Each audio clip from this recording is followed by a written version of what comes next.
Oh, all right, we're on. Ladies and gentlemen, welcome back to the Slum Society Show. It's Connor Rhodes, your private, professional, and personal nutritionist, as always.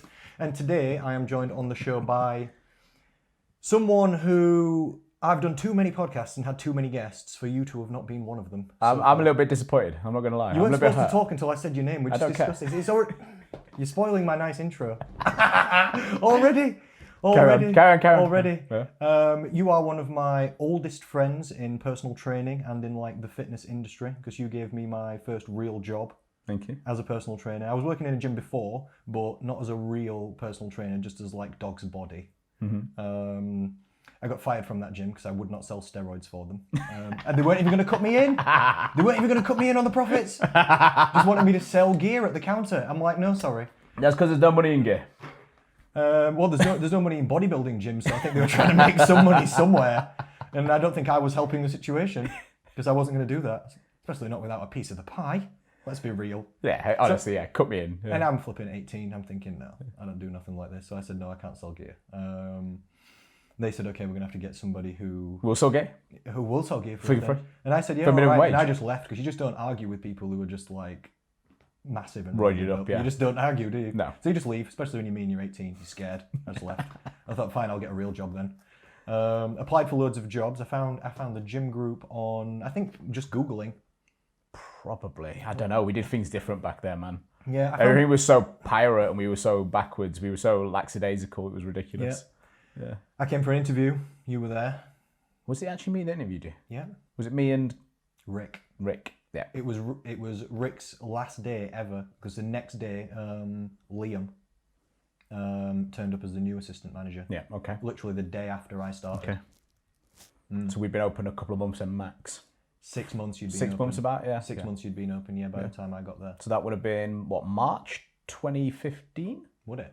Thereabouts, yeah. Well, we opened in August, yeah. I have no idea. No, it would have been like February then. Yeah, sorry, February 2015. I have no idea. That's 6 years ago. Crazy. And a lot's changed since then. The world's changed completely. Well, that's true. The world has changed. That's true. Everything's changed, yeah. Do you feel like you've changed? Oh, 100%. Really? Yeah, 100%. In what ways would you say?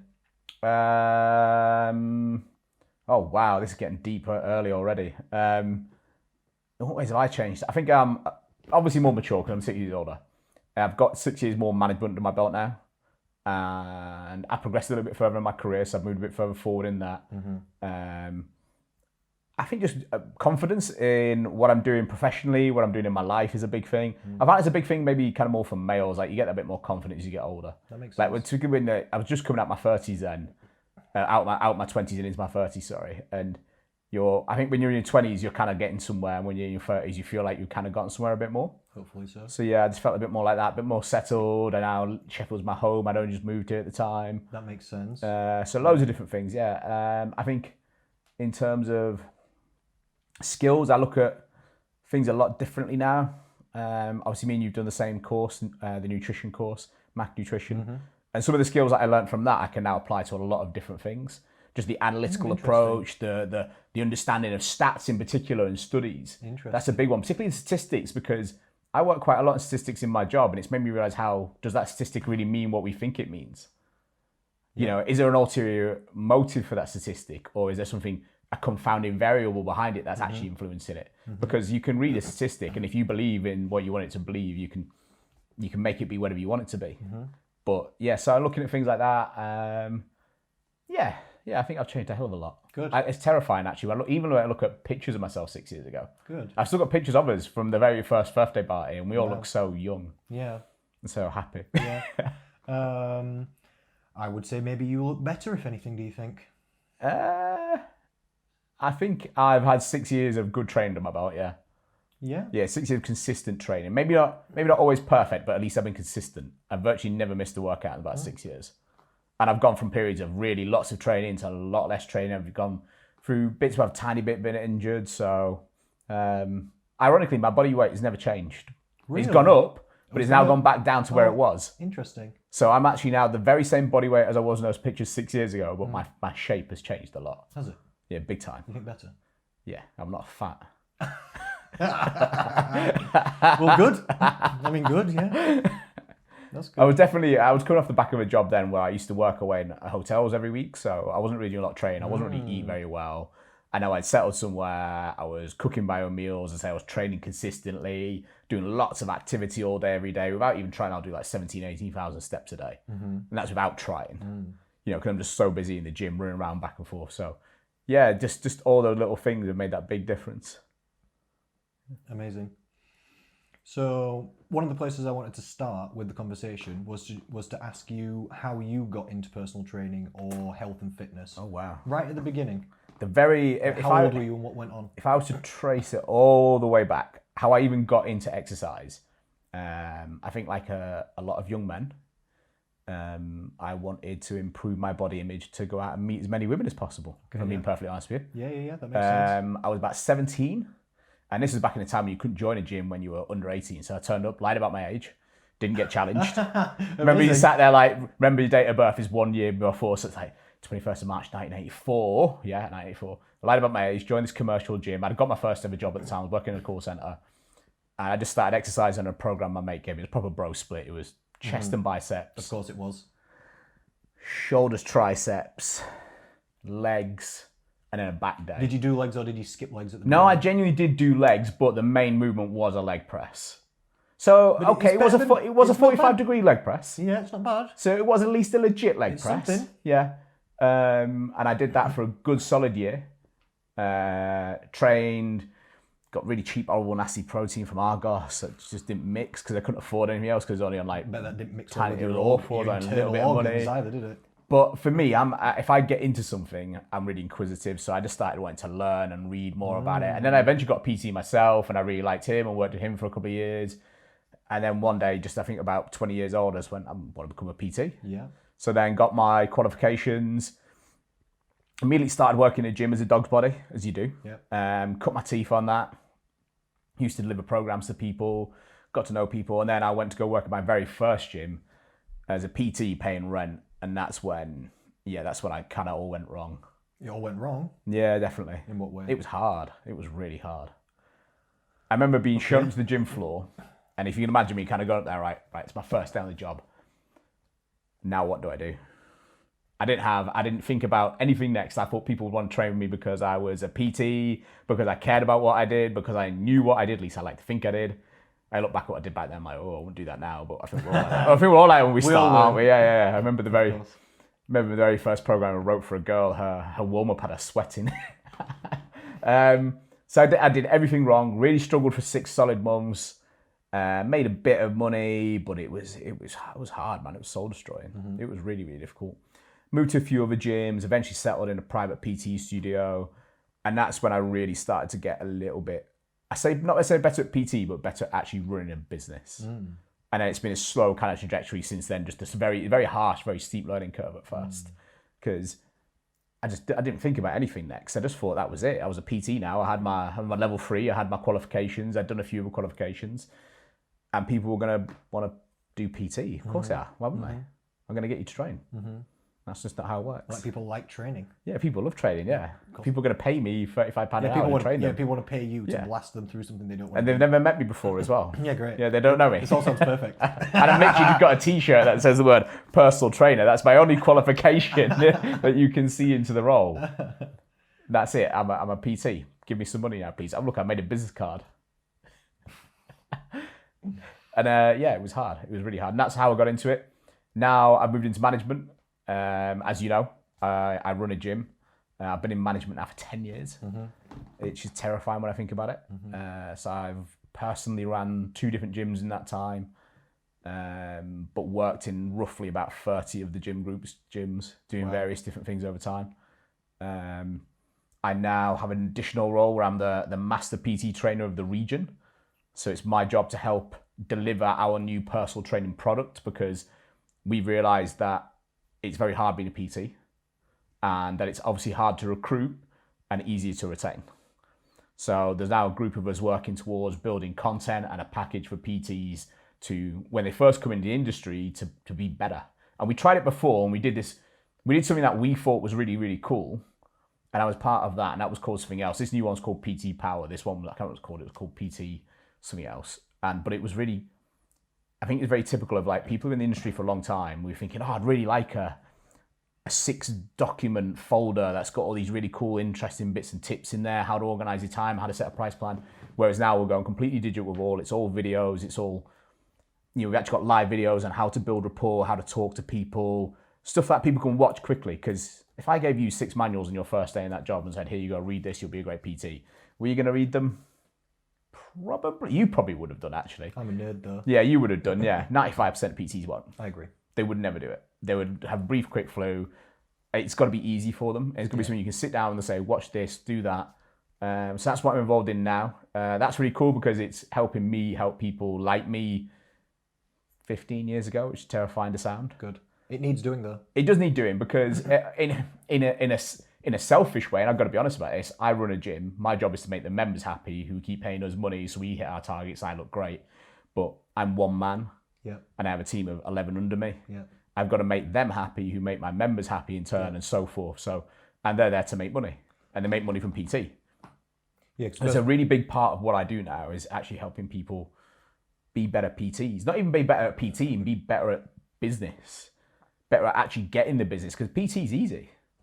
It's really easy. You mean personal training people? Yeah, is the easy bit. Well, yeah, we discussed it just then when we had a chat before. Weight loss, move more, eat less, gain weight. Progressive overload, protein. Correct. What else is there really? Yep. You can talk about sport specific if you want to go down that, but that's a tiny portion of the market. Tiny portion. So what else is there to learn? Keep it simple, big, compound and heavy. Don't do anything silly. But the actual being the PT, the running the business side of it is the hard part. That's the genuinely hard bit. Makes perfect sense. And if you help those people, it helps you as well because as you'll know, personal training turnover in the industry, like, is just crazy, isn't it? Like, people just come into the industry and then they leave and then they join gyms and they just leave them. Yeah. So if you're trying to maintain a good high level of consistent staff, you need your people to be running their businesses successfully so that you don't have this crazy staff turnover, which just makes your life awful. And touch wood, down at Kellum we don't. It's very true. I was talking to Dave on a podcast. But Dave Pearson? Oh, yeah. The other day, and I was saying at your gym, you have a higher proportion of successful personal trainers than other gyms do. In my opinion, if you go around most gyms, there'll be 1 or 2 good personal trainers, and then the rest of them, But at your might gym, not be there, yeah. Yeah, but at your gym, there's a higher proportion. That's not all down to me, though. A lot of that is down to the fact there's a good business there. I've got to be honest about that. There is a good business there. I couldn't have the same success working in some of our other gyms that are in more challenged areas, that's for sure. There's no doubt about it. Some of it's a bit of luck, some of it's the fact that my background is I like to help people and I know what it's like to be that PT struggling to make ends meet, and believe me, I know what that's like. It's not nice. It's horrible, in fact. And I just think every PT's got to find their way of doing it. Like the way Dave does it is different to the way you did it. Correct. 100%. And that's where a lot of PTs fall down and they try and copy other people. I tried to copy people when I started. And it didn't work. No. Didn't work at all. You have to take bits from other people, but then you have to build it into your own picture. Yeah, 100%. So you have to steal a little bit from that, steal a little bit from that, steal a little bit from that. Try that, didn't work for me, I'll try that instead. But yeah, everybody's so totally different. Some people can do it a bit. Well, you were a very good example. You came up with a diary and a pen, and you walked around the gym floor talking to people. You didn't do anything else. No social media, no fancy sales technique, no fancy sales presentation, no sales technique, no nothing. No. Just talking to people. Yep. And that was it. Yep. And it was that simple. But I had coaching on personal training for a year before I turned up by Chris Burgess from Lift the Again, Bar. that goes to show you all over. Yeah, because I am not smart, but I'm smart enough to know that I'm not smart. So I thought, if I'm going to try something, I have to find somebody who can help me, who knows what they're doing. Yeah. So I went looking online for personal training coaches, found his podcast. So you essentially listen to our advice we give to personal training clients, because if you want help losing weight, what should you do? Hire a coach. Yeah. Yeah. So why don't personal trainers do that? You want to get better at business? Hire a coach. You need a coach, don't you? Exactly. Even if you just buy a book that's going to tell you what to do. Yeah. Hire a coach. And there are good books to tell you what to do. Yeah. Ignite the Fire 2.0 is so annoying. I remember being on an aeroplane going on holiday, and then you just buy a book because you're looking to be entertained because you've got to do something while you're on the plane. And I opened it, and I remember my jaw just dropped because I thought it took me fucking 6 years to learn all this shit, and this guy's just written it all perfectly. Do you remember the first bit of advice he gives in Ignite the Fire? No.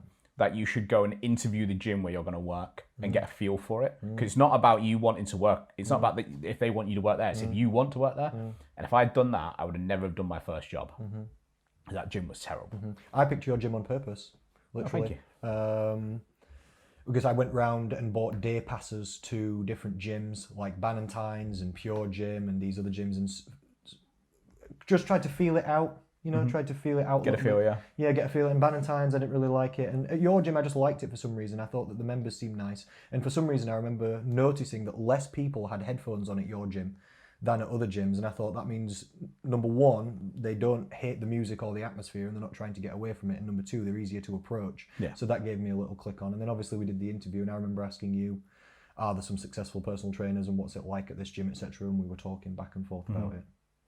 Yeah, that's the way it should be. You should be getting a feel for the gym. You get a feel for the management, how they're going to run it. Are they going to be someone you can bounce off of? Because I've had managers I couldn't work for. I remember in my second PT job, I worked at Virgin Active, and I loathed the manager there. And she didn't like me either, so it just made life difficult for everybody.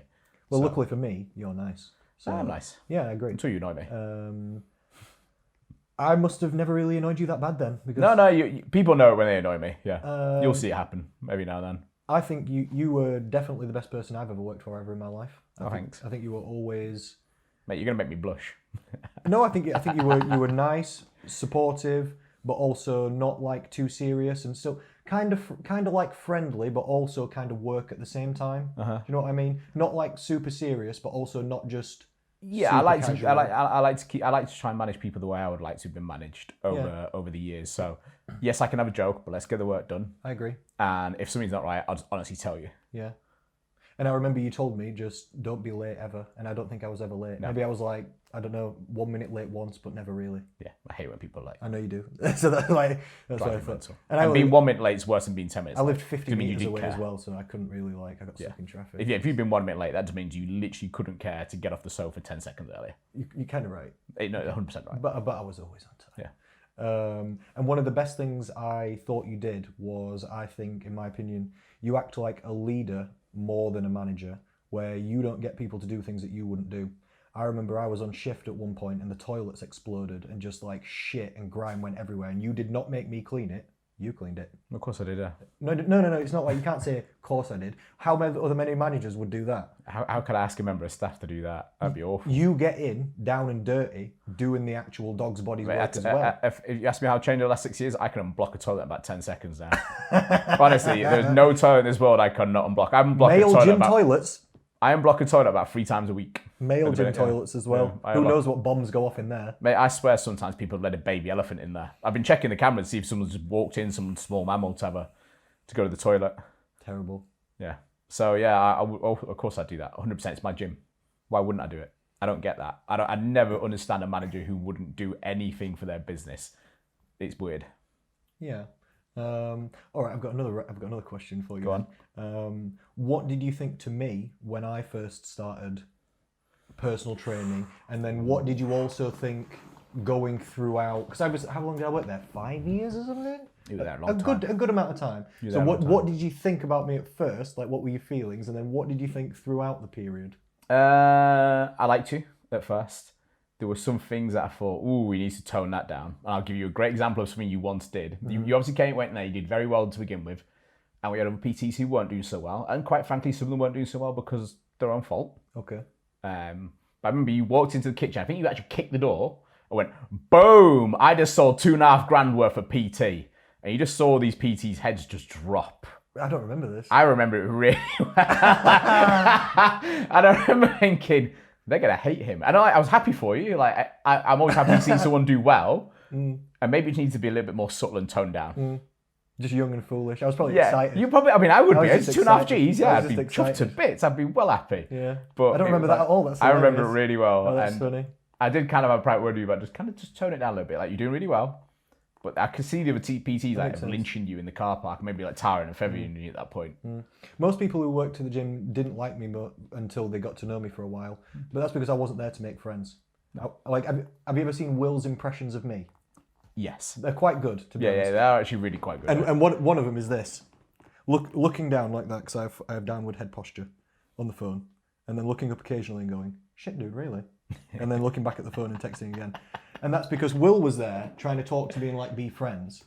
But I had like 6 to 8 sessions per day and was building a second online business and had online clients as well. And I was there to just work as hard as possible and just get all my shit done. Do you know what I mean? Yeah. So I wasn't ever really trying to be friends with anybody. Not really.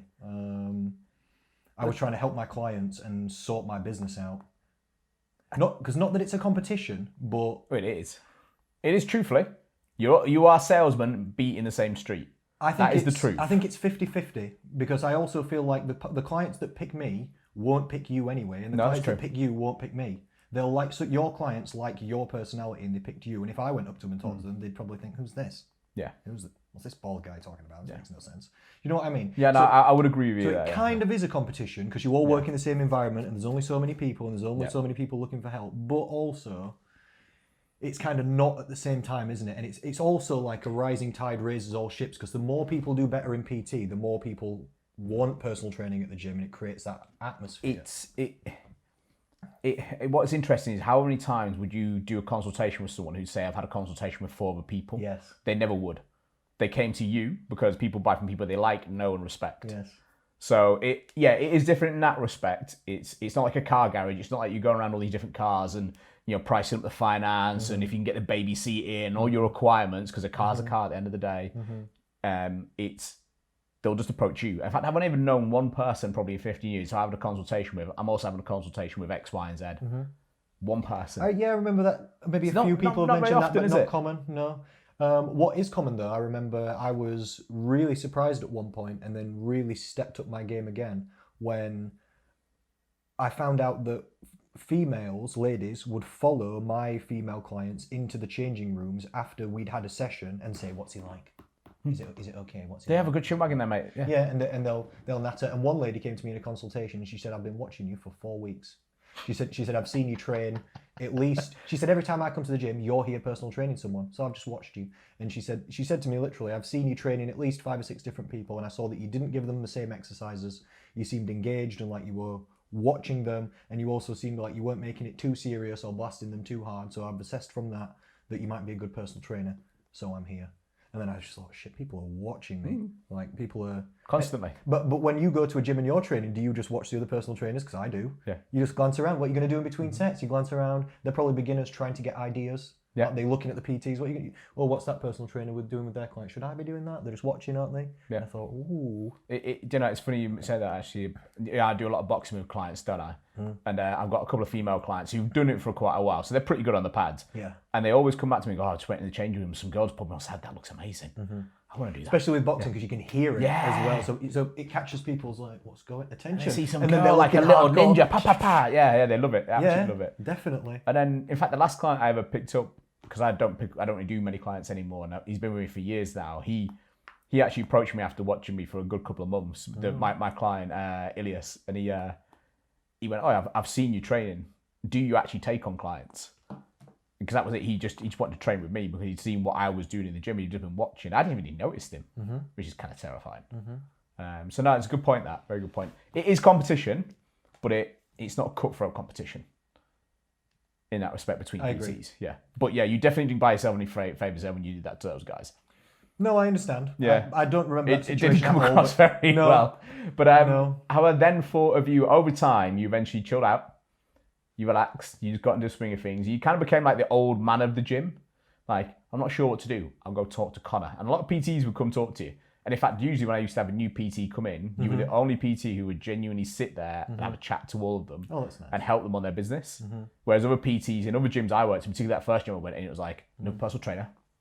They'd try to trip you up or something, they didn't want you there. It was instant eyeballing you. They wouldn't even say hello. Very kind of cutthroat.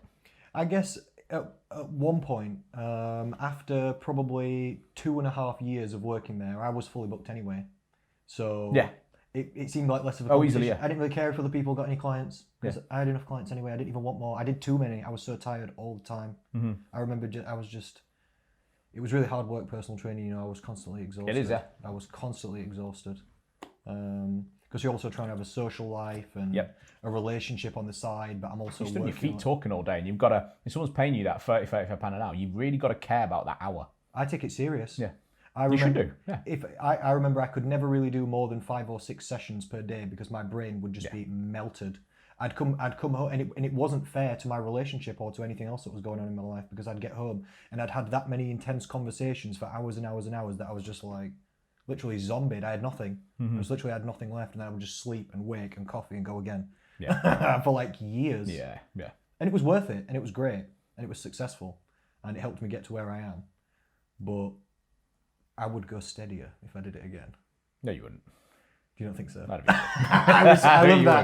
love that. Show me the money, man. I love that. The thing is, I think particularly PT, because it is a kind of peaks and trough industry. Like it can go up and down. If you lose out 1 or 2 clients, it can suddenly drop. That you can't really. If the money's there on the table, you take it. You'll find a way. Until you can literally, there are no more hours in the day, you'll take the money. Yes. And you should take the money, because there might be a dry spell. COVID might hit. Yeah. Something crazy might happen. Yeah. The apes might attack next time, for all we know. Yeah. You've got to make your money while you're there. To me, it wasn't ever about the money that much, But it's a business. It is a business, yeah. And it has to pay. Yeah. And I so was... there has to be an element of that. Definitely. Yeah. Definitely, yeah. And I'm not saying I don't like money or want money. I'm not saying any of these things. Well, no one's happy when their food's not on the table and their bills aren't paid. That's true. Yeah. That's true. If you've got money problems, it's like a black cloud that just hangs over every single thing in your entire life. It just feels like it's always raining and dark. Yeah. I understand, because I've been in those situations before. Same, yeah, 100%. But I grew up on a council estate from like a single parent, non-working family where everyone around me is alcoholics and drug addicts and stuff like this. I've never really had any money. So my lifestyle is simple and my expenditure is quite low. So to get financial freedom, you either have to make loads of money or you have to have low expenditure. And I'm kind of like a low expenditure person. So the amount of money I have to make to be free is not much, to not have to worry. It's not that high.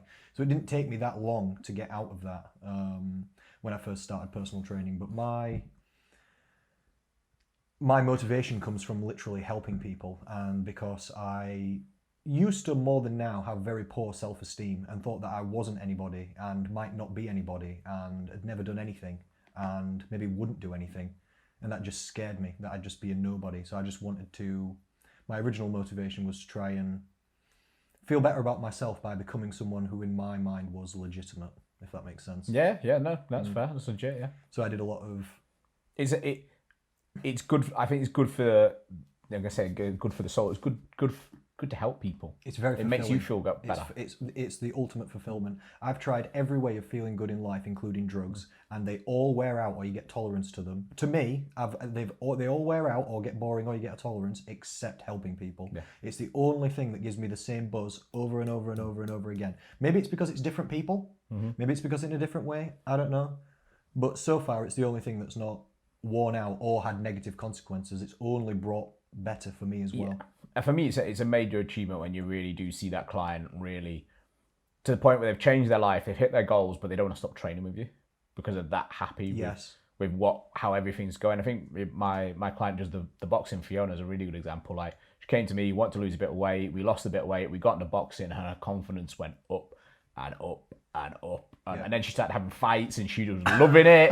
But proper, like organised fights. We're not talking like, Fight Club here. But like boxing matches. And she would go into these boxing matches with big grin on her face and knacking these other girls. And it was just really nice to see her. She kind of came to me a bit shy, a little bit, not really confident about herself. And now she's in the ring battering some other girl. I had a little tear in my eye. Yeah. It was great. I felt good about watching her chin the other girl. You made a difference in someone's life. Yeah. And it feels good, doesn't it? Yeah, it does. For me as well, and I've said this on video before,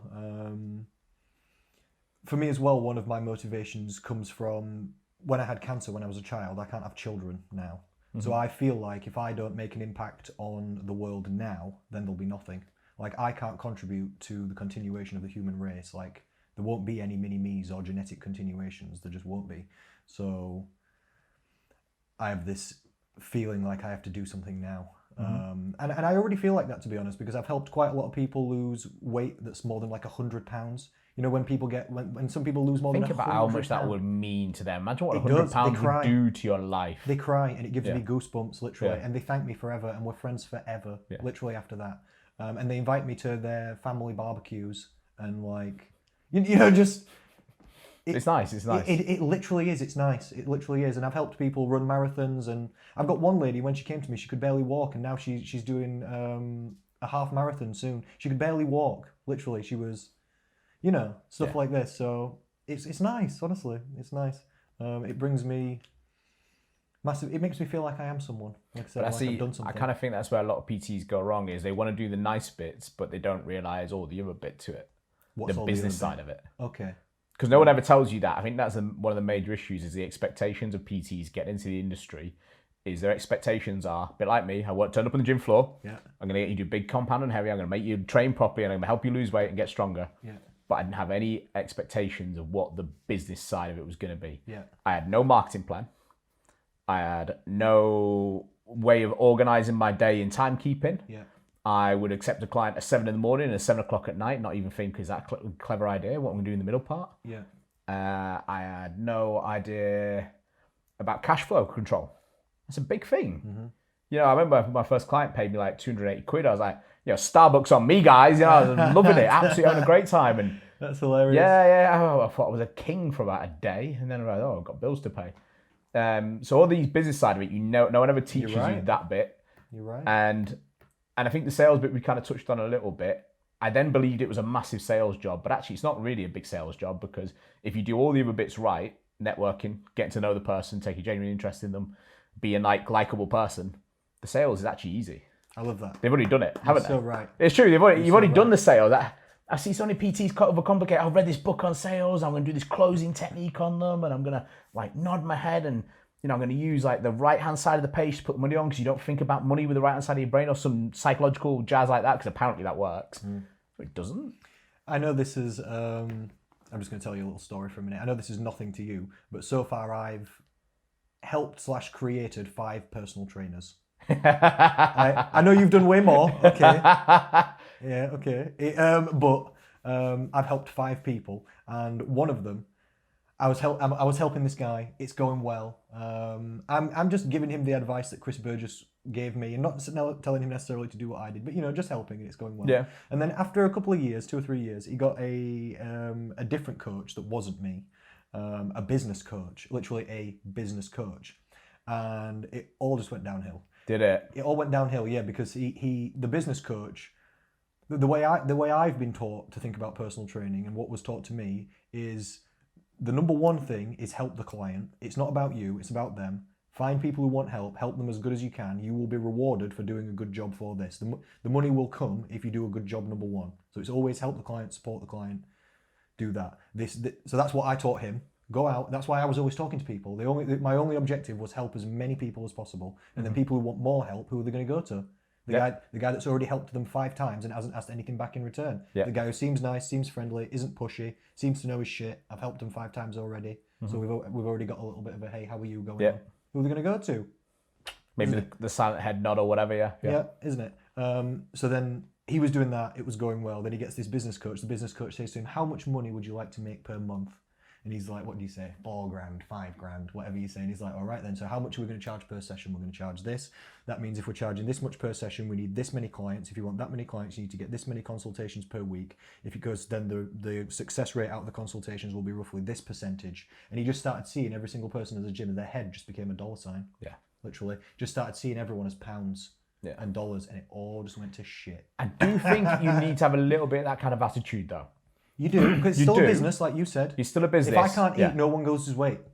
Yeah. Yeah. If I have to go work at because I do that exact process with new people. Yeah. How much money? I always say, how much money do you need to earn just to live to begin with? Oh, I did this. It's definitely a good idea. Yeah. But it kind of puts in perspective to them how much they're going to have to walk the floor, how much they're going to have to talk to people. That's the purpose of that exercise, to make them realize what needs to happen now to get to the next point. You're right. Actually, that's not the bit. What it sounds like he was probably trying to then get them to do was right now. He gave him a specific sales script, a specific sales pitch with what was it called? That thing where if they say like a barrier, you say this back to them. I can't remember what it's called in sales. Never heard of it. I stopped reading sales books. Objection, like handling or something. Like if you say it's this much and they say, oh, that's too much, you say this. If they say, oh, I'll have to check with my partner, you say like a script. No. I'm thinking this is ridiculous. This is ridiculous. But nothing to the person. It's not about the person. Yeah. It's about this sales pitch, and it's hard sales, and it's I think identifying it was the objectives. Wolf of Wall Street. It Exactly. doesn't work like that. Yeah. It's not like that. We're helping people. It's Yeah. called personal training. It's like we're there to help people be healthier and happier. Fucking hell, Yeah. aren't we? That's what it's about. It is. That's literally what it's about. Who was that, by the way? Who did that? I'm not going to tell you. You don't get to- I'm going to tell you after. Do I know who it is? Yes. I'm going to tell you after the podcast's ended. Okay, cool. I'd like to know, actually. I'm going I'm to tell you intrigued. after the podcast ended, just to mention no names. So then, throughout your time in all this gym stuff you've done, and you've opened gyms, and you've helped all these personal trainers, absolutely loads of them, and you've made managers and assistant managers and done all this stuff, you've seen loads of personal trainers come and go. Yeah. Yep. Probably hundreds now, I think. That's excellent for me. I can quite actually say it's definitely hundreds. Yeah. This is excellent because what we're really here to talk about today. So we'll start the podcast now, shall we? We're 35 minutes in. We'll start the show. Here we go. I thought we had started the podcast. Yeah. We're just getting around to the actual topic now. Okay. What I really wanted to talk about is what you think separates, or what you've seen, because you've seen hundreds of people, like you said, come and go. What separates success and failure, or good and bad personal trainers, in whichever way you want to look at it? What are some attributes of people you've seen succeed, and what are some attributes of people that you've seen fail? Maybe a couple for each, if you could. So I'd actually say the first one that just literally jumped in my mind then, what makes people be successful and unsuccessful at the same time. And this actually applies to not just PT, it applies to how I approach managers. Because I'll give you an example. Recently, I just started to recruit for a new assistant manager in my gym. Yes. Because I've had my latest general manager move on to management. I don't really care too much about your ability, because that can come with time. Anyone can learn ability. You can get better at PT. You do get better at PT. As time goes on, you get better at thinking, maybe I should have done this, that person. But the main thing that matters is attitude. That's so good. And it's so true. It really is. Good. And not giving examples, but particularly in the time when you were there, you came in with the attitude of, I'm going to go out and help people. I'm going to talk to them, and no matter how much I got rejected or how much you got rejected, how many doors you had put in your face, you just kept on going. And I see a lot of PTs, they are so scared to even try because their attitude stinks, or as soon as they try once or twice and they get rejected, their attitude drops. Do you remember this? Because I think this is hilarious. This is one of my favourite stories and best memories of personal training ever. Is how many different things I tried and you told me I weren't allowed to do it. And then I just kept changing what I was doing again and again and again. Like I made a roller banner and put it on the gym floor, and it lasted for a while until you were like, look, it's not you. You were like, look, we can't, it's advertising, you can't really put that there. So I was like, all right, I won't put it on the gym floor. So I took it down, but I put it up in the male changing rooms. And I got away with that for like a couple of weeks until you were like, look. Did you never ask me about it in the first place? You must have done. I must have done. You must have done. I wouldn't let you put it up, yeah. I can't remember. I must have done, because it was there, wasn't it? So I must have done. You would have obviously. Mate, do you know what I think it was? Wasn't it? Didn't other PTs complain? Maybe. I can't remember. Yeah, I think that's what it was. I can't remember. I just remember it had to go down at some point. So I put it in the male changing rooms. I got away with that for a few weeks. Yeah. And then I think something like the regional manager was coming, and it wasn't allowed to be there or something. So I had to take it down. Yeah. Sounds about right, yeah. Yeah, so then I got Emma to put it in the female changing rooms. Yeah, I know this now, yeah. So I got away with that for at least like 3 months. I got away with that one. Until someone somehow said something, and Probably another member of staff. it had to be taken down. Then I made leaflets, and I put a leaflet through every single locker until there were leaflets all over the floor, because no one cared. I got no clients from it at all. No one cared. People were like, what? And just like put it, and there were leaflets everywhere, and you were like, don't do that. So I thought, okay, I won't do that. So then I made little stickers, and I put a sticker on every single cardio machine.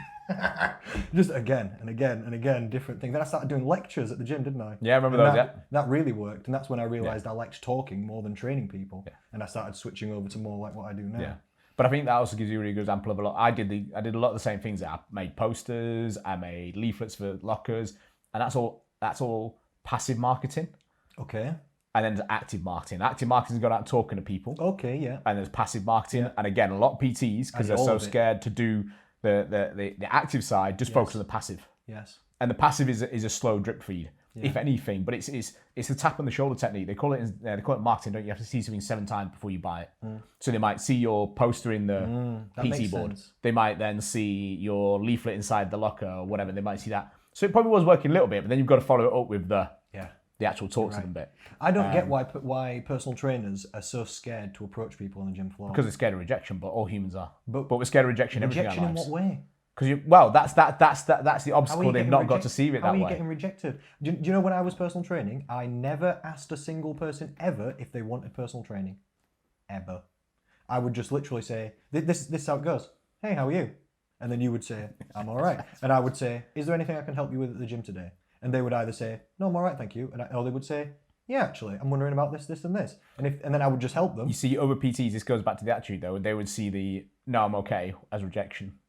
That is it is kind of rejection. Yeah, I'd just say, all right then, my name's Connor. If you do get any questions, come find me. Yeah. And I'll just give them a smile and a thumb, and then I'm off. And to me, it's like, if I'm in flipping Next, and if somebody who works at Next walks past me and says, hey, are you okay? Are you looking for anything? I'll say, no, I'm all right, thank you. Or I'll say, yeah, actually, where are your shirts? Yeah. That's all it is. You work there. It's normal. It's normal for you to go up to the members and say, hey, are you okay? I am here to help you have a good gym experience. Is there anything I can do? I would literally walk up to people and say, hey, I'm just walking around the gym helping people. Is there anything I can do for you? But you'd done some sales before. Yep. Yeah. So you kind of already understood that a little bit. I'd been training sales by 3 companies separately. Yeah. And quite well, in my opinion. I'd been quite lucky. So at least you understood that it's not rejection. It's not right now. I understood that sales, the way I was doing it, wasn't really sales. No. I was taught that for successful sales, you need 3 things. People need to know you, like you, and trust you. So how are they going to know who I am? Because I'm at the gym every day. Some members used to say I was the gym cat because I was always just hanging around. I was just always there, literally, just from morning until evening. That's how people knew me, because I was always there, I was always training people, I was always saying hi, I was always walking around chatting people. How do they like you? Because I'm friendly, I'm not pushy, I don't even ask them about personal training. I wave, I give them free advice. How do they trust you? The free advice I give them is actually legit. It's good advice, yeah. It's legit, yeah. If they say, oh, what about this exercise? I'll tell them the truth, or I'll help them. And then I'll say, does that feel better? And they'll say, yeah, actually it does. And I'll say, all right, good. And I'll just walk, I'll say, find me if you want more. And then that's it. And then they'll come back eventually. Or one of their friends will say, I'm thinking about personal training. Do you know anyone? And they'll say, actually, yeah, that guy's given me a few tips and he's all right. And it took a while. It took about a year until I'd gone around and helped everyone. But this comes back to the expectation side of it. PTs don't, they see, and we all see it in business though, don't we? We only see the Zuckerbergs or the Teslas, these amazing companies, but no one sees all the work Elon Musk put into that company for years, decades and decades and decades before. A year to build a PT business. Most people are like, I can't do that. A year to build a business, they'd be terrified. Yeah, I was quite lucky where I was young and I moved in with my dad, so no bills. I had a car payment, that's it. But I also worked for Samsung on weekends for about the first 6 months of working there, maybe a bit longer than that. So, and they paid me about 600 quid a month for doing Saturday, Sunday. Not bad. Yeah, decent, yeah. When you're young, two days, six, just partitioned the bills off just enough that I didn't have to super stress. I'm not thinking, oh my God, if this person doesn't sign up, I'm not going to be able to eat and I'm fucked. You see, that's also what I did when I first started. That was my only source of income to begin with. So I had to be pushy. I had to go up, start chatting to someone. Do you want a consultation? Do you want this? Do that? So that really was a whole day of door in the face, door in the face, door in the face, maybe door in the face, door in the face. It's different techniques, isn't it? Because but it's different people as well. I mean, I see this a lot with PTs coming through the door. I think everyone's got their way. Like your way was being super friendly, super helpful, be there all the time. Yep. The gym cat. Yep. That's a really good example that to describe the gym cat.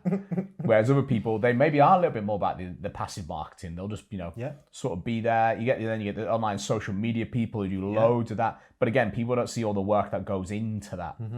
You don't build a following straight away. Nope. It probably took a good year to get a good following.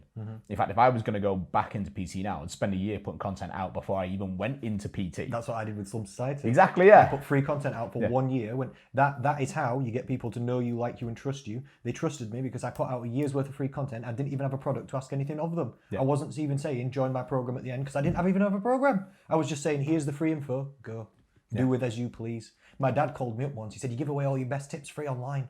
I said, I know, Father, I know. It's all right, don't worry. Don't worry. And I'm going to sell them the tips as well. Yeah.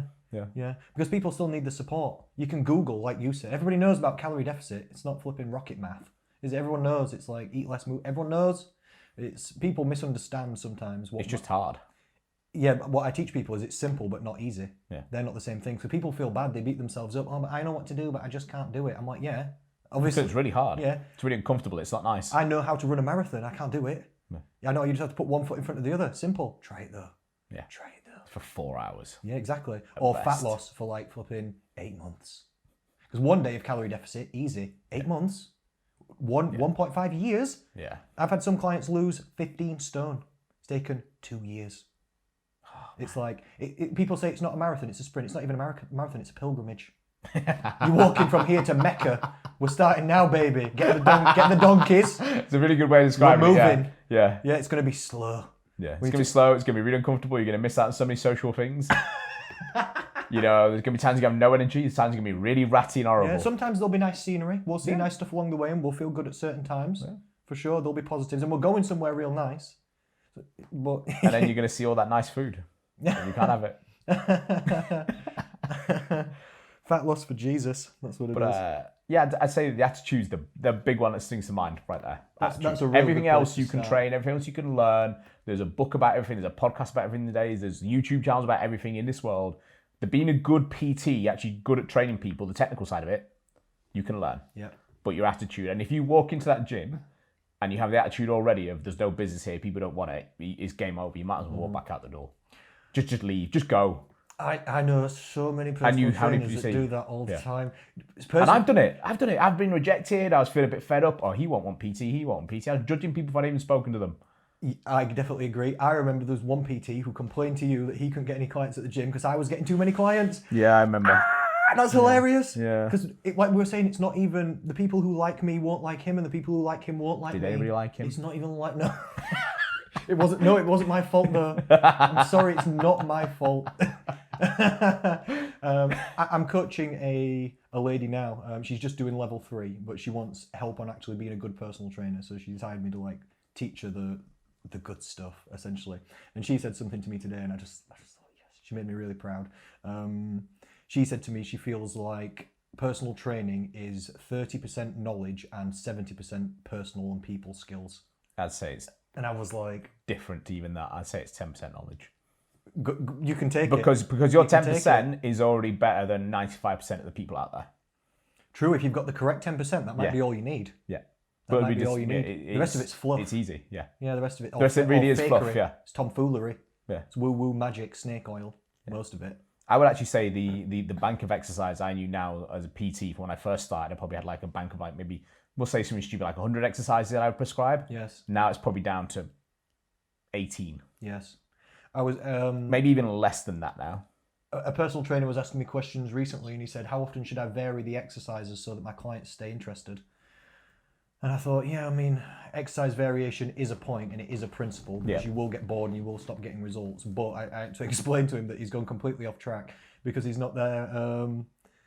Somebody used a good word. What did they say? Oh, they said an enter-trainer. Yeah. I used to call people that all the time. Yeah, I said trainers are... They're not really there. I mean, you've got to keep them interested and try and not make it awful and boring and repetitive, but they're not really there. But it to also have has fun. to be effective. They get to get a result. Yeah. That's it. That's the primary reason they'll yeah. stay is, are they getting the result, yes or no? Sometimes the thing that gets the result, if they're losing weight and feeling strong and feeling toned and the knees don't hurt anymore and they're feeling confident and they're waking up good in the morning, their energy levels are good, their skin's better, they're thinking, fucking hell, this is great. They won't care if they bench every time. No. It'll be fine because it's working so well. Yeah. It's working so well. Yeah. And exercise is not that interesting. If you do tennis, you always tennis. Same ball, same smack. When you go to, isn't it? When you go to the gym, you always. I'm pretty sure there's some tennis players that disagree with you about that. No, it's always the same tennis, isn't it? If you tennis, you always tennis. If you run, you always run. If you gym, you always gym. It's True. It's not that different. It's like I teach people split squats on like first couple of weeks. You see Anthony Joshua, world class athlete, doing split squats. Split squats, yeah. World class athlete, beginner, same. Yeah. It's just your basic bank, and then you just work on it and work on it and work on it, isn't it? That's how you get the actual results. So your first point then, big one, is attitude. 100%. Got any more? Got one or two more? What else makes it a really, really good PT? Yeah, what makes a good PT? What are some traits you've seen? I think the ability to be humble about yourself. So to understand that you're going to get things wrong. You're not perfect. Yeah. You're going to get things probably more wrong at the beginning. And just, and be willing to listen. And willing to listen to other people. Yeah, listen to advice from other people. You know, like you say, you listen to, you read all these different books, you take a little bit from each of them, you look at all your books here, you take a little bit from each of them, and you make your own picture. And that's what they've got to do. Mm-hmm. And I try not to teach one PT one way. I try to get a feel for the PT, you get an idea of what they're good at. Good example, guy on our team at the minute, Imran, you know, big Imran. I do. Yep. not a technical person, not a wizardry person, not a social media or anything like that. But Imran is very good at talking to people. And He's friendly. He comes across real nice. He's friendly, and all he needed to do was actually have the confidence in himself to go out and just keep talking to people and keep badgering them. And that's all he does now. And he does it with Imran's, kind of very special brute force ignorance. He walks up and he'll just go straight up and talk to them. But it's working, and he's now doing 15, 20 sessions a week. That's what we need. And he's doing really, really well. He's helping and people. I'm so chuffed for him. Good. So, and he listened. He's older than I am. He's a big, strong power lifter, but he listened. And he just did it, and he applied it. And we had to try different things with him. We tried to put on some classes, that he would host. It was lifting for ladies, and it got him a little bit of inquiries, but it kind of got him the confidence of talking to people. But it didn't really get many clients. So we tried different things with him, and so you got to be willing to try different things. I'm not the greatest in the world at talking to people. Truthfully, I don't really like walking up just talking to people. I can make myself do it now, but I certainly couldn't back then when I started 15 years ago. Yep. No way, not in a million years. But I had to find my way of doing it. So you've all got to find your way, and you've got to find that by being humble and listening and being objective about yourself. Did I do that right? Did I do this right? I think if personal trainers treat themselves a bit more like they treated their clients, they'd do better. That's good. Yeah, get a flipping coach. Exactly. Learn. Well, from not even someone. get a coach. Like if you had a client come to you and said, you know what, it's only been 1 month in. I've only lost £2. But I've not been consistent with my diet. I've not been consistent with my habits. I've not been consistently tracking. Yeah. I've just I've let myself off, and I've saw the chocolate bar and I ate the chocolate bar one day. You say it's all right. You still lost £2. You're still making progress, and you're learning. You're getting better. Whereas PTs, they don't know what happened in the first month. They panic. They give up. That's it. It's not going to happen. You're right, because they wouldn't do that with their clients, but they'll do it to themselves. Yeah, they'll teach their clients that it takes a long time to lose fat. And it's going to take us a while, and it's building strength, but it'll take a while. But with the business, they expect it instantly, and they're looking for all these shortcuts, and when it doesn't really exist. Yeah. And they expect to be perfect straight away, and they won't be. And in fact, you will definitely get it more wrong than right at first as a PT. And that probably goes with every business, though, I'd probably say. Yeah, definitely. Looking at other people build businesses from scratch, you've just got to be willing to listen and be humble about it. And personal trainers are a bit of a paradox, really. They won't listen to their own advice. They won't hire a coach. They won't be self-sympathetic, on how well they are doing. Maybe they picked up 2 clients that last month. 2 clients more than they had. Yeah, they pick up 2 more next month. They're on 4th. They didn't pick up 4. They're on 8. All of a sudden, they're starting to build a business. Then they're getting referrals. If you're a coach that won't hire a coach, you don't respect what you do, in my opinion. Yeah, true. Very true. Isn't it? Because you think, you expect people to hire you a coach? That probably the hiring a coach probably comes down to the humble part of it. Yep. But I understand why people don't want to do it, because there's a lot of shysters out there. Definitely. Like this person you were talking about. That guy was probably a very, very good business coach, but he probably didn't really understand this industry, which is probably what happened there. No, he was a personal training business coach. Yeah, but he might. I bet that wasn't his background. And no, I don't know, to be honest. It probably wasn't. He might have been a personal training business coach. He was doing all the wrong things. But he was trying to apply principles out of industry into our industry. Yes. Which don't always work. Hard sales techniques. Scripts and all this kind of business. Doesn't work. It's not the best, is it? Well, all right, it does work, but it's definitely not the best. The way I did it, like I said, I never, ever asked anybody if they wanted a consultation or if they were interested in personal training, ever. I would just help them and then walk away, and then they would just come back to me. So there was no sales techniques needed, because it's the same with Slum Society. I just put out information, and I just say to people, if you want help, contact me. So there's no sales. When they come to me, they're asking for my help. True. I would say there was always a danger, though. You should always ask for business. Yeah, I never did. I'm a terrible businessman. I'm not saying I'm a good businessman. I'm literally not saying I'm a good personal trainer. I'm caring and I'm in it for the right reasons. But I'm not saying I'm a good businessman. This is just the way I did it, literally. Okay. I would always make sure if I did have a good rapport going with someone, always ask for, not necessarily do you want PT, but do you want a free session?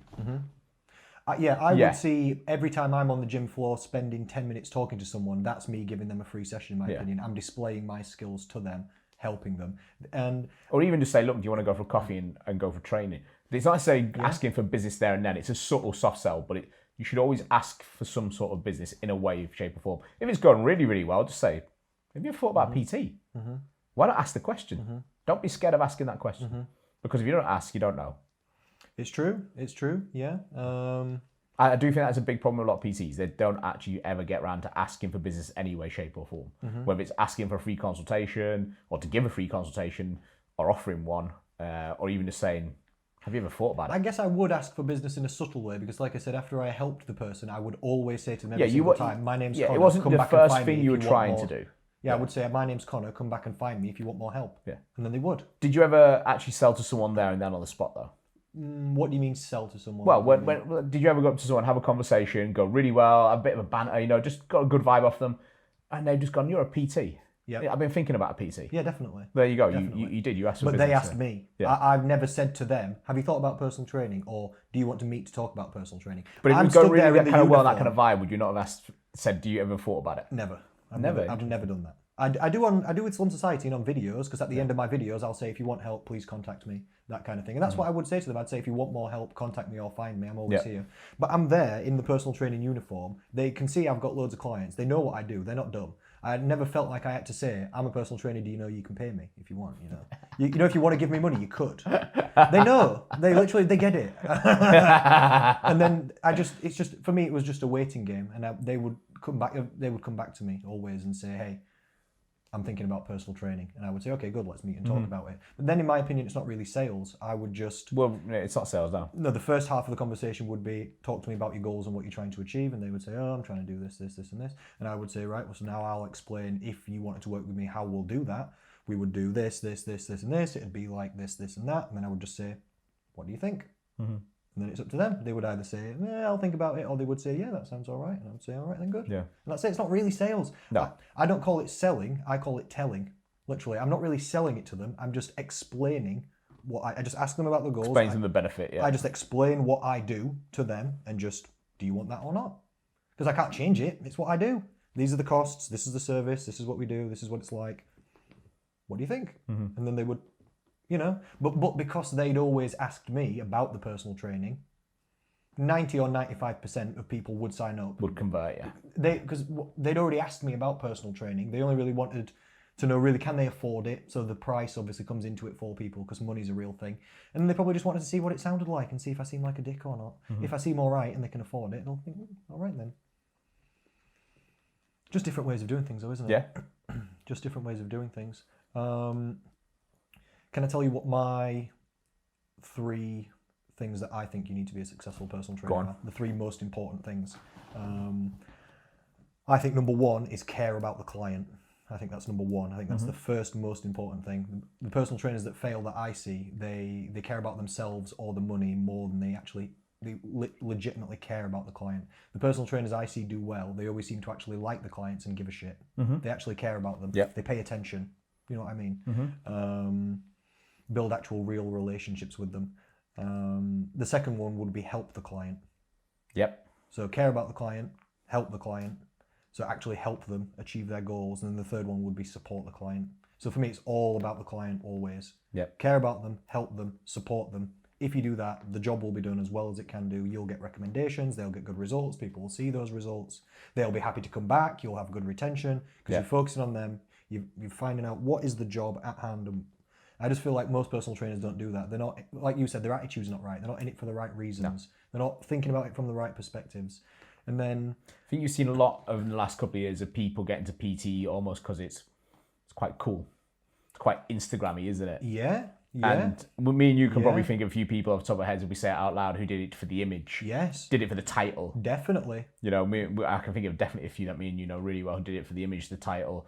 They want to be a PT, they want to be, sounds cool. People. Yeah. Yeah. Like they think ladies will like it. Which some do, maybe. Which some maybe do. I think we're talking about the same person who probably thought that. Yeah, we'll talk about it after. And I can think of the same example where I've seen personal trainers fail because they've got into personal training because they like training.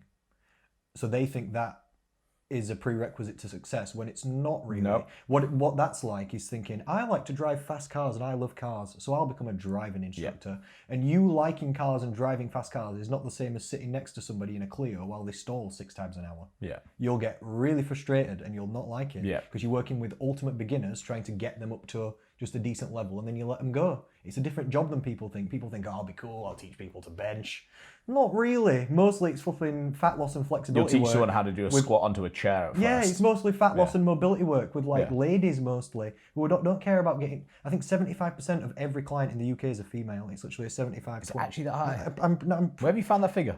at the back made of that my up? brain You with made no that up. evidence. It could be made up. At the back of my brain, a little voice said, "Tell him it's 75%." I say that I've got 3 clients at the minute and 2 are female, so yeah.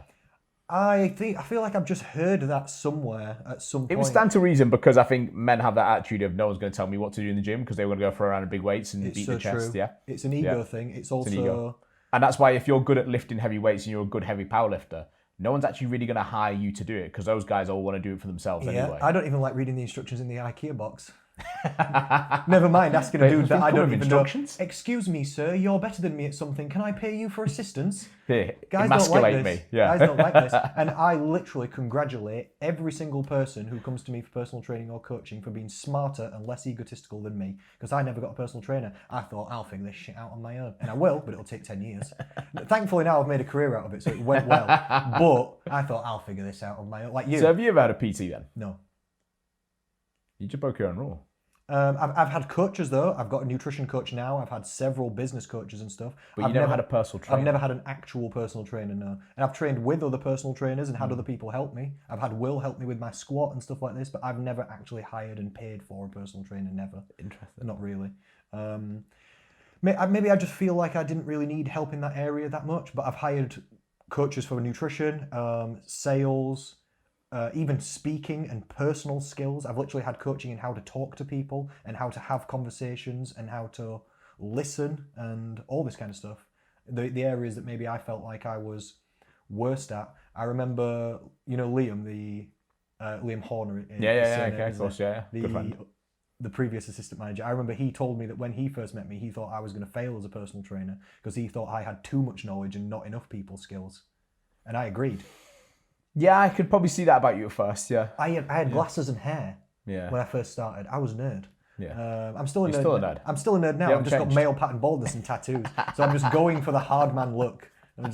It's all a charade. But I agreed. And Emma Stewart takes the piss out of me because she knows that I learned to talk to people from books. Because she saw me reading books about how to talk to people and how to have conversations and how to be a person. Literally. Because I'm some level disabled at least. There's at least a percentage going on in there in some way, somehow. It's inherited from my father, and I've told him. He's caused all of his children issues of some kind. Brilliant. Absolutely brilliant. What What makes a bad PT? makes a bad... Was it the opposite? Yeah, not caring, not being in it for the right reasons, not having the correct attitude, like you said. Maybe... I think the biggest problem with attitude, though, is your experiences can influence your attitude. In what way? Well, I mean, give you a good example. I'll go back to me when I first started. My intentions were to help people, be a good PT, get them results. But because I didn't necessarily know what I was doing about how to get my clients and how to get my business, my enthusiasm went from being all the way up here. After 1 month, my enthusiasm was down Because here. you're struggling. Because I was struggling. Yeah. And my that'd be the attitude same with changed. And that's when I anything. started trying to pick the people who wanted PT. If someone came to us for weight loss but they didn't see results for a month, how would their motivation be?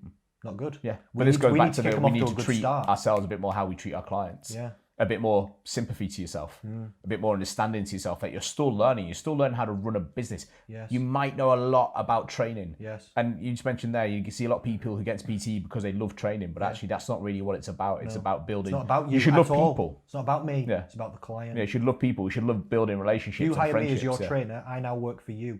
Yeah. It's got nothing to do with me. You're the boss. I work for you now. I am your assistant. How many PTs have we seen that don't really train and still have businesses? True. Quite a few. True. I remember being offended once because a guy hired me because he said, I've looked at the other personal trainers, they look too big, I've hired you because you're not that muscly. I was like, oh, come on. I mean, I'm glad to help you, but I'm trying really hard I'm trying here. really hard. He was like, yeah, I don't want to look muscly, so I've hired you because you're not muscly. I'm like, oh, thank you. Fucking thank you. Here we go. I would have turned him down. I'd have been really upset. That's never happened to me, thankfully. I think a lot of personal trainers that don't do well as well, they don't advance their knowledge past level 3 because level 3 is not good. I mean, it's got such basics on. I mean, it's GCSE, half level GCSE biology and half GCSE level PE put together. it doesn't really teach you, like you said, about the business, about helping people, about talking to people, consultations, any of that. No, it doesn't teach you anything about that. Real life practicality of doing the damn you job. How to run the business or doing anything else. You mean any of the stuff you need, but we know about heart valves. I know about the structure of a bone, echinesium, paramecium, whatever it is, perosteum. It's never come up in personal training. I know all the insertions of every muscle, and it's never come up once. Do you actually? No, not anymore. No, not anymore now. I've forgotten it, but I had to learn it for the exam. I did, but it was pointless. It's pointless. It's not even the information that you need. Do you remember the type of joints? Flipping hinge, flipping ball and socket. It's never come up. I've never said those words to a client in a session. I bet I've done 1,000 hours. But then, what would you put in that qualification? This is the big thing. We see a lot of people in our industry hating on the level 3. Yeah, that's me. Online. Yep. But what would they put in there? And then you throw it out to 20 different personal trainers, you get 20 different answers. Correct. That's why I said. So how do you do it?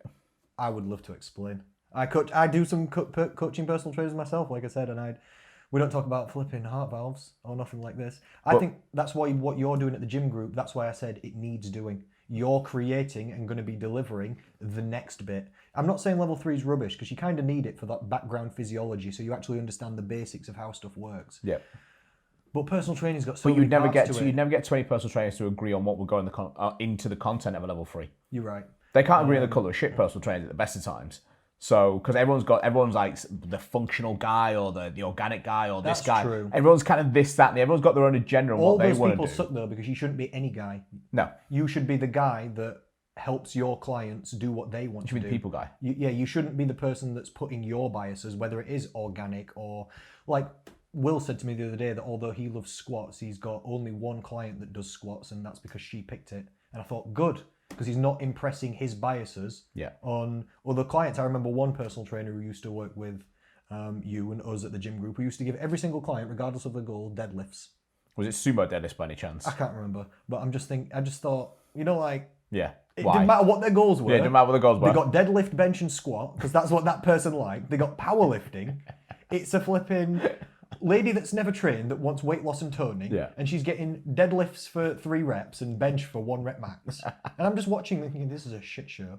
I'm just thinking, this is zero conscientiousness of what the client wants. This is you impressing your I think that comes down biases. to the humble side of it, though. They should be humble enough to realise that not everybody wants to do what they want to do. Yeah, that's actually quite a big realisation. That was a big realisation for me when I was a PT, that not everyone wanted to really be strong. Yes. I've asked these questions to Will, and he said his number one first thing that he said was perspective. And I said, what do you mean by perspective? And he said his number one thing he thinks that people do wrong is they don't think in the client's shoes. Nope. They think about what they want to do and just impress their biases of how they eat. And I eat like this, I train like this. Try and make a little mini-me of themselves, And all dieting programs do that as well. If you go to Slimming World, they're like, we have the Slimming World plan. You can eat like us. They have they shoehorn you in, a pre-made, prescribed way of eating and doing things, and you can do it if you want. Then you go to Weight Watchers, they have their way. You go to Atkins, he has his way. You go to Cambridge, they have their way. You go to, and then you just try and see if you can fit to their mold. Mm-hmm. That's not the flipping job, because it's just stabbing in the dark to see which one you can stick to. Really, the job's diet and lifestyle assessment and improvement specifically for the individual, isn't it? So it's a different game. I don't know. What else do you think? Any more? What else? I think the word bad PT is a bit harsh, because it's not really say they're bad. I think a lot of people get into it with good intentions. Okay, that's fair. I think if we go back to people who maybe have very strong beliefs and bias, like there might be the yoga guru who sort of believes in, we had someone who worked... he might believe he's doing the right things. Well, do you remember we had someone who worked at the gym who insisted that you shouldn't use toothpaste because the fluoride would do something to your brain? No. So, you will know who it is. We'll discuss them after. But they use a toothbrush with just coconut oil on. But they would go around and tell all their clients No, slow down, wait. Somebody brushed their teeth with just coconut oil and a brush. Can you even do that? Yeah. Is that real? Yeah, 100%. This does not sound 100%, real. 100%. You can't brush your teeth with oil, surely. 100%. How does that work? Because all you got to do is just got to get the crud off, haven't you? It was just to lubricate, I think, more than anything. I have. And obviously it has to be coconut oil because they were a yogi guru and because those MCTs, bro, it obviously absorbs through the gums. Sorry? Those MCTs absorbing through the gums. Yeah, of course. And a coconut oil is better for you than normal oil, right? Yeah, of course. Because it's from a coconut. Of course. And it's exotic. It's vegan, bro. But I think a lot of PTs get into it with really good intentions, and that's a good point about the perspective. They never actually see it from that person's point of view, that maybe that person won't do so well on that diet. Mm-hmm. And I think we all have biases. We all do. And we need to be aware of our own biases. I've got my own biases. You've got your own biases. Yep. we can't help it. And I think that does shine through a lot in PT. And even thinking about it now, you could probably go around my gym at the minute, and I could go around my gym at the minute. And if you just saw the client without the PT, do you think you could guess who the PT was? Oh, that's hilarious. Yeah, it's like a game, isn't it? Spot the PT almost. You probably could. You probably could. You spot mine. Probably. Yeah, you tell by what they were doing, because there's some exercises that just pretty much I like to do. I would know Will's because he does specific things with people. I would know Emma Stewart's because she personal trains people basically the same as I personal train people. So she gives people like pairs and. So we all got a bit of a bias in there. Yeah, like my nutritional bias is towards calorie counting. Yeah. For people to do. I don't make everyone do it, but my biases, I try really hard to be biased towards the things that help people the most. That's why I'm biased towards calorie counting, not because I like it. I don't even do it. And I tell all my members, I'm getting you to do things I don't even do. I don't do it. I don't like it. I don't think it's fun. I don't think it's easy. I don't think it's perfect. I don't think it solves every problem for everyone. But I think proportionally, just for fat loss, if you look at the tools you've got, and we look at every tool we could use, if you flip and rank them, for me, I can give you a great 15-minute speech on why it comes out on top. I can chew your ear off about calorie counting. But I think if we're saying that there's no such thing really as there is such thing as bad PTs. PTs who are misguided. That's probably one of them, is they shoehorn themselves into things. They shoehorn themselves into being the bodybuilder. Yes. They shoehorn themselves into being the power lifter. And I think that can have advantages sometimes, but can't it? Like, but then they always really believe that everyone should lose weight by being a bodybuilder. No, because bodybuilders do extreme. Yes, I understand what you mean. Yeah. So I think PTs do themselves just a disjustice by shoehorning themselves into a certain category. And that makes them a misguided PT. I wouldn't say the word bad PT, because there are some truly bad PTs, but they're just misguided sometimes. Or unknowledgeable in an unintentional way. Like they don't know what they don't know. Yeah. Like maybe they've just not learnt it yet, or they've never even... They never took that step back and gone, is this the right thing to do? That humble. Just having that ability to assess what you're doing and taking... Go back to when you first started PT, and go back to when I first started PT. I look at it now and I put my head in my hands. I'm like, oh, what was I doing? But at least I've had that conversation with myself. I've gone, that wasn't the right thing to do. And I've moved on from there. You should have that ability to look back at what you've done with a client. I say we've made mistakes. We've just not done things optimally with clients always. And I can understand why PTs would do that, because you stick to what you know.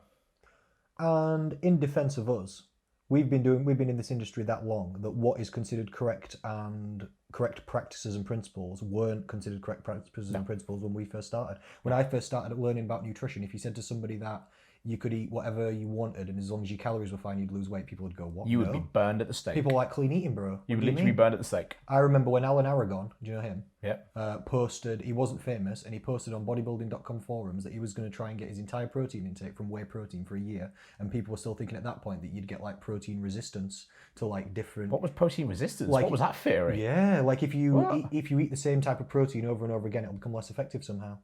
That used to be like a thing that people thought. And people were like, no, that'll never work. You can't get all your protein from whey. Obviously you can. I'm not saying it's the best way ever, but... No. You can. So times have changed as well, haven't they? Maybe, I'd agree, yeah. Maybe less in training, but more in nutrition. I'd say done it 15 years, so I sound old, but we didn't have access to the knowledge as easily back then. So correct. And that's because the world's changed, because we're in the information era now. Information's everywhere. You can get it everywhere. Back then, I was scraping around on a massive desktop PC trying to. I wasn't even magazines. I was sorry. Flex magazine. No, I never read that stuff. No. Oh, good. I never went down the bodybuilding route. I wasn't interested in that. But I was going on my dad's computer looking for information. Yeah, T-Nation. Yeah, I did do T-Nation. There was some good stuff on T-Nation, right? Still there is. There was some good stuff. Still they'll have Brad Schoenfeld and world leading. What's the Greek guy called? Brett Contreras. He started on there. Yeah. Everyone forgets about him. And they'll also have horse shit on there. They'll have the worst pile of dog shit you could ever smell in your entire life. Usually when they're selling supplements, yeah. Just awful on T-Nation. They'll put anything on. Yeah. They don't care. Yeah. They're like a newspaper. They say what's true and what's not true. But we didn't have anything else. I understand. And we didn't have as many. We didn't have social media with as many good trainers putting out free content. True. John Berardi had only just started back then with Precision Nutrition, where you had to download the manuals online. It was also old school now. It wasn't even that long ago. It's 15 years. So we didn't have access to the information. We were still coming out the bodybuilding era. So gyms back then were very, very bodybuilding purposes. Like you would go into a gym and there'd be a machine for every body part, but then maybe one squat rack. And now your squat racks and power racks are standard, expected. Your Olympic lifting platform, bumper plates. That's I mean, the time I've been in the industry, that's crazy. That wasn't real, was it? No, you weren't allowed to, because it was all bodybuilding. We were coming out like in the early 2000s. Bodybuilding was still a big thing. Now people, and I'm actually going to credit CrossFit for this. CrossFit's changed the way people train. That's a big statement, I know, because I hated CrossFit when I first heard of it. But now people are interested in form, function, mobility, Olympic lifts, fitness. They actually want to be fit. Yeah. Yes, cardio fitness. So you've seen a big change in the industry. Cardio fitness being like sexy though. Yeah. Not like being lame. Yeah. Not being normal. Yeah. But like sexy fitness. Yeah. In a way. So the whole industry's changed. The knowledge has changed. The abilities have changed, and I think the general public's changed as well. I think the general public's more knowledgeable. Yep. About training than what they used to be. Yep. That is definitely a big thing. So now we have to up our game and be better and be that little bit better all the time. I feel very lucky that, like I said, being from a flipping council estate in Rotherham with access to the internet, I could learn everything. Every single, and I did. I learned all of it. Literally, I'll learn all the things. You watch me. Do you know what my proudest moment was? This is going back to the days of like file sharing. We used to download stuff online. There was something called eDonkey, I think it was. I used to download like files off there. And I downloaded one called Bodybuilding. I must have been only about 20, maybe 19 at the time. And it was 200 books on bodybuilding. All these PDFs, and some of them been just like photocopied in. That's what we were doing to try to find information back then. I've still got the folder somewhere, and there's all these terrible books about stupidness, the cheat to lose diet. All these just crazy ideas. South Beach diet. I remember reading all of them. I read all 200 ebooks. I had more questions answered by then. That's hilarious. That's what most people feel like, isn't it? I've got one last question for you then. Go on. And it's been a good podcast, do you think? We've been on 1 hour 15 now. I'm just looking at the time. How long for? 1 hour 15. Okay. Yeah. So my last question is, it's a little bit different than what we've been talking about. If you could tell general people just one or two things that would help them with their health and fitness, what would you recommend? Just you personally. Like, if you could just give one or two pieces of advice to normal people. Normal people. To help them with their general health and fitness. Yeah. What are you saying is most important? Because one of the things about this podcast is we've just talked about personal training, and no personal trainers are going to listen to this podcast. Nope. This podcast is for beginners and people trying to improve their health and fitness. So I just thought we'll give them something at the end. I would say be kind to yourself. Oh, that's nice. I like that. Because it's going to take a while. Yeah. And if you try change your entire lifestyle in one fell swoop, you will not be successful. It's all or nothing. Yeah. When you go all or nothing, you get nothing. You've got to do a little bit at a time. Yeah. And that's okay, because as long as you're moving forward. Yeah. As long as, even if you didn't lose any weight last week, as long as you ate 5 better meals and 8 better vegetables and ate some goddamn protein, you did better than you did the week before. If you ate a vegetable, you did better than most people. For the love of the Lord. If you ate a vegetable in every meal, you're doing absolutely Every meal, you're doing better than me. Yeah. You're doing better than me, and I'm a nutritionist, you're doing better than me. Yeah. I don't eat vegetables at every meal. I love vegetables, love them. Love them now. I don't like vegetables at breakfast, how? Get your spinach, chuck in some eggs, mash it up, make it into scrambled eggs with spinach. Yeah, all right then. There you go. Done. Jobs are good. All right then. Chop up some mushrooms, chuck those in. This is objection handling that we were saying before. So you're not doing very good. You could even fry off an onion first before you make your omelette. Yeah, red onion. Now we're flirting with health. We're having a great time. Get seasonings in there. Yeah, mate. Look at this. Yeah. Look at this now. Just be kind to yourself. We're on it. Just be nice about it. It's going to take a long time. And if you're someone who, and we probably see this a lot, we see people who come to us, they might already be 40 years old. They came from a family where it was oven meals, chips. Yeah. They didn't get involved in sport as kids. Yeah. They had a takeaway every Friday night because that's what my dad did. They were heavy drinkers. Because you adopt the behaviours of your parents more than you think. And now they're 40 years old. They've been told they've got high blood pressure. They've been told they're getting, pre-diabetes. We've got to change a little thing at a time with that person. Because, again, I can't tell that person... If I tell that person to go put spinach in their eggs in the morning, they'd be like, what? What eggs? What eggs? Spinach? What Where breakfast? From? Where's I have that a in the fag and a cup supermarket? of tea. Yeah, exactly. What breakfast is a good answer, yeah. So, a fag and a cup of tea, yeah. So be nice to yourself. Just change one little thing at a time. Make it a habit. Get used to it. Change another little thing. Because if not, you're going to try really hard. You're going to be successful maybe at first. You're not going to sustain it. You're going to bounce back. Maybe bounce back works. You're going to hate yourself. Yeah. And I have done that. I've genuinely used to hate myself and the way I used to look when I was younger.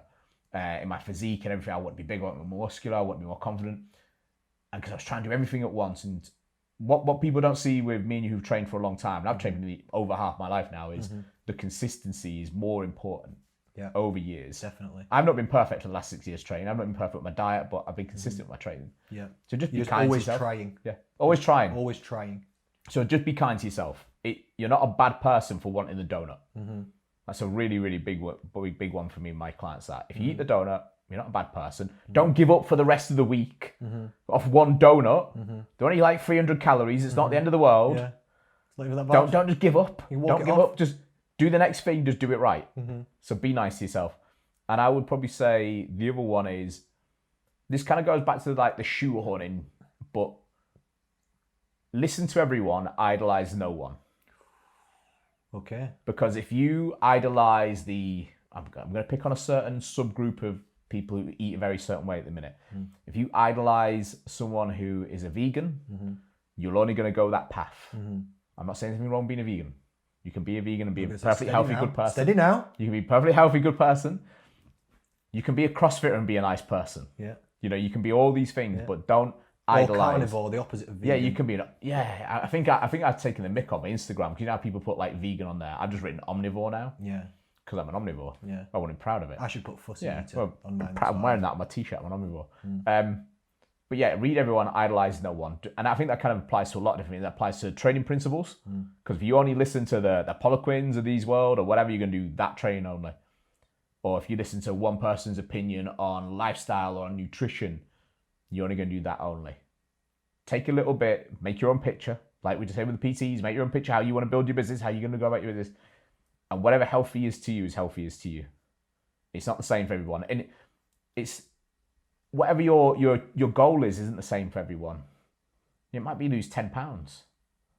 I like to call it your healthy weight. And your healthy weight is where it doesn't impact too much on your social life. You feel good about yourself.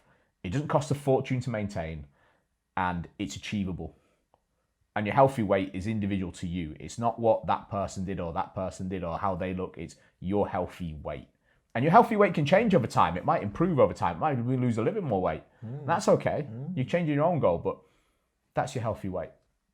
So just take it, don't listen to one person. There's so much information out there. So much good information, and there's a lot of crap. There's probably more crap than there is good, but after a while, you'll learn the skill of sieving out the crap and finding the good. And even actually some people who might have some crap might have some good.